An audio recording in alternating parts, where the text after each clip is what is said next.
എല്ലാവർക്കും നമസ്കാരം. എൻ്റെ പേര് റിയാസ്. ഇന്നത്തെ വീഡിയോയിൽ നമ്മൾ കാണുന്നത് ഗിറ്റ് എങ്ങനെ ഉപയോഗിക്കാമെന്നാണ്. ഗിറ്റിനെ കുറിച്ചുള്ള ബേസിക് കമാൻഡ്സ് ആണ് ഇന്ന് പരിചയപ്പെടുത്തുന്നത്.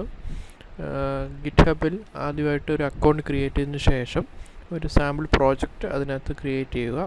അതിനുശേഷം ക്രിയേറ്റ് ചെയ്തിരിക്കുന്ന റെപ്പോസിറ്ററി നമ്മുടെ കമ്പ്യൂട്ടറിലേക്ക് എങ്ങനെ ക്ലോൺ ചെയ്യാമെന്നും അതിൽ നിന്ന് നമുക്ക് പുതിയ കോഡ്സുകൾ ആഡ് ചെയ്തിട്ട് എങ്ങനെ അപ്ലോഡ് ചെയ്യാമെന്നുമാണ് നമ്മൾ ഇതിനകത്ത് കാണുന്നത്.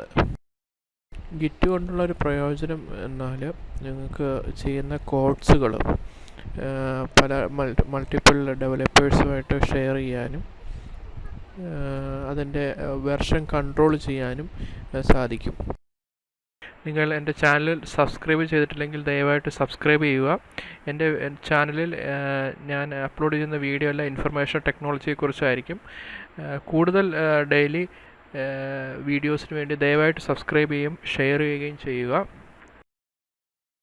ഈ ഒരു പ്രോജക്റ്റ് ചെയ്യാൻ വേണ്ടി ആദ്യമായിട്ട് ചെയ്യേണ്ടത് ഗിറ്റ് ഹബിൽ ഒരു അക്കൗണ്ട് ക്രിയേറ്റ് ചെയ്യുകയും അവിടെ ഒരു സാമ്പിൾ പ്രോജക്റ്റ് ആഡ് ചെയ്യുകയും ചെയ്യുക. അതിനുശേഷം നിങ്ങൾ ഉപയോഗിക്കുന്ന ഓപ്പറേറ്റിംഗ് സിസ്റ്റം വിൻഡോസ് ആണെങ്കിൽ ഗിറ്റ് ഫോർ വിൻഡോസ് സൈറ്റിൽ പോയിട്ട് ഒരു സോഫ്റ്റ്വെയർ ഡൗൺലോഡ് ചെയ്ത് ഇൻസ്റ്റാൾ ചെയ്യുക. അതിനുശേഷം ഒരു MD ഡയറക്ടറി ആഡ് ചെയ്യുക നമ്മുടെ ഈ പ്രോജക്റ്റിന് വേണ്ടി. അതിനുശേഷം അതിൽ എൻ്റർ ചെയ്തതിന് ശേഷം റൈറ്റ് ക്ലിക്ക് ചെയ്തിട്ട് git start git bash here എന്ന് പറഞ്ഞ കോൺടെക്സ്റ്റ് മെനുവിൽ ക്ലിക്ക് ചെയ്യുകയും ബാക്കിയുള്ള കമാൻഡ്സ് ഞാൻ ഈ കാണിച്ചു തരുന്നത് പോലെ എൻ്റർ ചെയ്യുകയും ചെയ്യുക.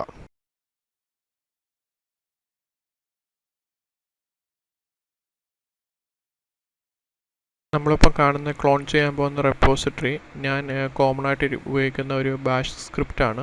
ഈ ബാഷ് സ്ക്രിപ്റ്റ് ഒരു ഫ്രഷ് ആയിട്ട് ഇൻസ്റ്റാൾ ചെയ്ത ഒരു Ubuntu server edition Ubuntu 18.04 server എഡിഷനകത്ത് അപ്ലൈ ചെയ്യുകയാണെങ്കിൽ അത് ബേസിക് ആയിട്ടുള്ള ഒരു LAMP server LAMP server install ചെയ്യും. അതിനകത്ത് NGINX എന്ന വെബ് സെർവർ കാണും, PHP MyAdmin കാണും. മാത്രമല്ല മൂഡിൽ OSTicate, MariaDB അങ്ങനെയുള്ള പല ആപ്ലിക്കേഷൻസ് ഇൻസ്റ്റാൾ ചെയ്യും. അതിനുവേണ്ടിയാണ് അത് ഞാൻ ക്രിയേറ്റ് ചെയ്തിരിക്കുന്നത്. അപ്പോൾ നമുക്കത് ഡൗൺലോഡ് നമ്മുടെ കമ്പ്യൂട്ടറിനകത്തോട്ട് ഫ്രഷ് ആയിട്ടുള്ള കമ്പ്യൂട്ടറിനകത്തോട്ട് അത് ഡൗൺലോഡ് ചെയ്യുകയും അതിനകത്ത് പല മാറ്റങ്ങൾ വരുത്തിയതിന് ശേഷം നമുക്കത് അപ്ലോഡ് ചെയ്യുകയും ചെയ്യാം.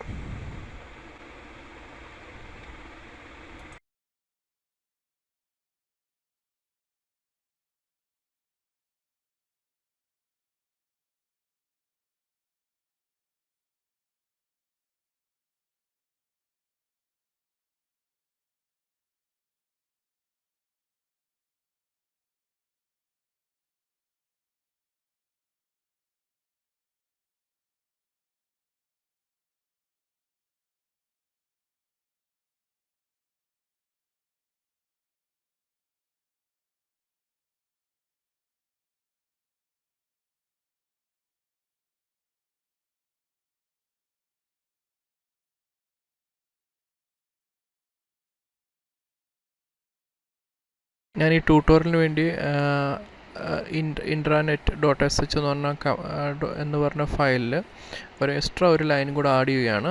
അതിനുശേഷം സേവ് ചെയ്തതിന് ശേഷം ബാക്കിയുള്ള കമാൻഡ്സ് നിങ്ങൾക്ക് ശ്രദ്ധിക്കുകയാണെങ്കിൽ അത് എങ്ങനെ അപ്ലോഡ് ചെയ്യാമെന്ന് കാണാൻ പറ്റുന്നതാണ്.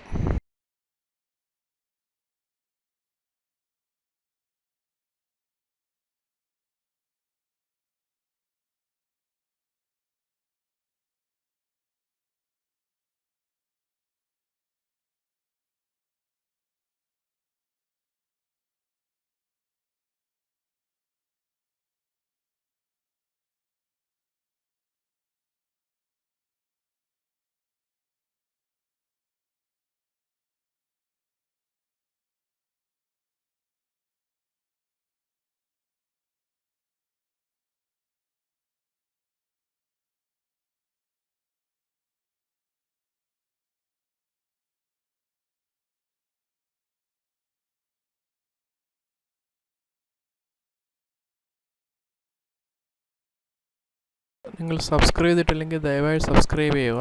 ഞാൻ ആദ്യം പറഞ്ഞ പോലെ ഞാൻ അപ്ലോഡ് ചെയ്യുന്ന വീഡിയോസെല്ലാം ഇൻഫർമേഷൻ ടെക്നോളജിയെക്കുറിച്ചായിരിക്കും. Information technology plus information technology ഉപയോഗിച്ചുകൊണ്ട് ബിസിനസ് എങ്ങനെ ഇമ്പ്രൂവ് ചെയ്യാമെന്നും ഞാൻ കാണിക്കുന്നുണ്ട്. ആദ്യം പറഞ്ഞതുപോലെ തന്നെ നമുക്ക് ഒന്നും കൂടി ഈ ഫയൽ എഡിറ്റ് ചെയ്തതിന് ശേഷം നമുക്ക് തിരിച്ച് അപ്ലോഡ് ചെയ്യുന്നത് എങ്ങനെയാണെന്ന് നോക്കാം. ഞാൻ അടുത്തതായിട്ട് ചെയ്യുന്നത് ഇതിനകത്ത് കിടക്കുന്ന, ഞാൻ പറഞ്ഞല്ലോ ഓട്ടോമേഷൻ സ്ക്രിപ്റ്റാണിത്. അത് PHP അതിനകത്ത് കിടക്കുന്നത് ഒരു വെർഷൻ പുറകിലുള്ളതാണ്. 5.0.1 ആണ് കിടക്കുന്നത്. അത് നമുക്ക് മാറ്റി 5.0.2 ആക്കാം. അതിനുശേഷം അത് അപ്ലോഡ് ചെയ്യാം. അപ്ലോഡ് ചെയ്യുന്ന ഉപയോഗിക്കുന്ന കമാൻഡ് നിങ്ങൾക്ക് നോക്കിയാൽ കാണാം.